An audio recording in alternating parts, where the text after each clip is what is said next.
CPM ఉంది, లోక్సత్తా ఉంది, అన్ని పార్టీలు, బహుజన్ పార్టీ ఉంది, అన్ని పార్టీలు ఉన్నాయి. దానికే ఉంది. ఎన్నికలు వచ్చినప్పుడు అందరూ మాట్లాడతారు, ఎవరు మాట్లాడతారు. కానీ రాష్ట్రానికి ఏ పార్టీ ఏం చేసింది, రాష్ట్రానికి ఏ నాయకుడు ఏం చేశాడు, ఆ న్యాయంలో ఏం చేశారు అనేది మన ముఖ్యం. ఇప్పుడు చేసింది ఒక్క విషయాన్ని రేపు ఎన్నికలు జరుగుతున్నప్పుడు ఒకే విషయాన్ని మా ముఖ్యమంత్రి గారు చెప్తున్నారు.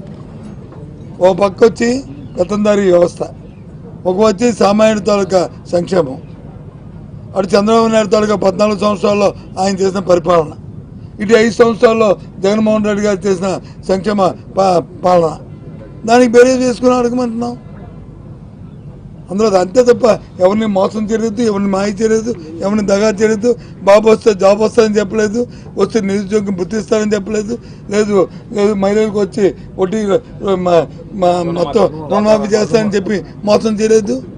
మా ముఖ్యమంత్రి చెప్పారు, ఎవరైతే డ్వాక్రా మహిళలు వచ్చి దాచుకున్న డబ్బు ఉందో 4 దఫాల్లో వారికి ఉన్న బ్యాంకులో అప్పులంతా ఇస్తామన్నా, నిన్న రోజున 4వ దఫా ఇచ్చాం. అవునా కాదా? ఇది వాస్తవా కాదా? 3,000 రూపాయలు పెన్షన్ ఇస్తామని చెప్పాం. 2,000 నుంచి మనం 1వ తారీఖు నాడు 3,000 పెన్షన్ ఇచ్చాం. ఇది అవునా కాదా? ఎక్కడైనా మోసం చేసామా, లేదా ఎక్కడైనా మబ్బు పెట్టామా, ఎక్కడైనా ఇచ్చేసామా? ఏదైనా మేము చేసింది, మా ముఖ్యమంత్రి చెప్పిందే చేస్తారు, చేసింది చెప్తారు.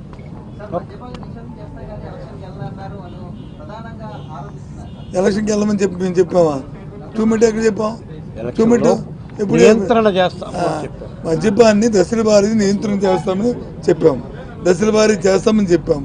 అందుకని మేము వచ్చి ఎలక్షన్ వెళ్తామని చెప్పాము. ఎందుకండి మాటలు తప్పు కదా? అది ఇంత మధ్యలో చెప్పడం, ఆరోపణలు చేయడం ఏం పోయింది? ఎవరైనా చెప్తారు, ఓ రోడ్డు మీద వెళ్తుంటే ఓ వెళ్ళిపోతుంటే ఎంతమంది అరుస్తుంటారు, కేకలేస్తుంటారు, ఓ అంటారు, జై పెడతారు, చీ పెడతారు. ఆ జైకి మేము వచ్చి పొంగిపోము, చీకి మేము వచ్చి బాధపడము. మాకు అల్టిమేట్గా మేము ఆన్సరబుల్ ప్రజలకి, రాష్ట్ర ప్రజలకి, వాళ్ళకి మేము అవుతాం.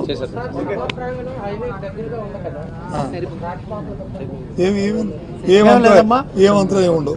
అన్ని ఏర్పాట్లు ఇక్కడ పోలీసు అధికారులను పిలిచి కూడా మాట్లాడటం జరిగింది.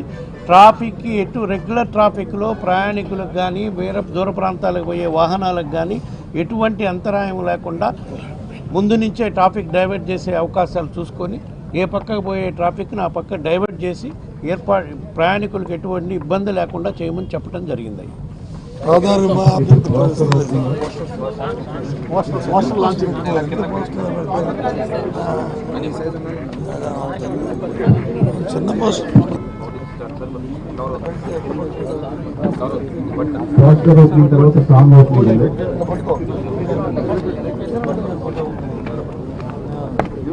ఇంత పెద్ద పెడితే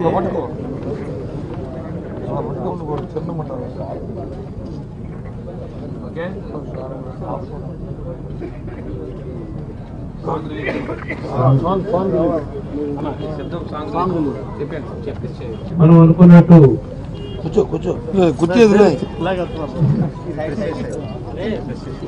ఈ బహిరంగ సభ కార్యకర్తలను ఏ విధంగా సమాయత్తం చేయాలో, దాని కార్యకర్తలు సిద్ధంగా ఉండాలి అని సందేశం ఇచ్చే కార్యక్రమానికి ప్రోగ్రాం పెట్టాం.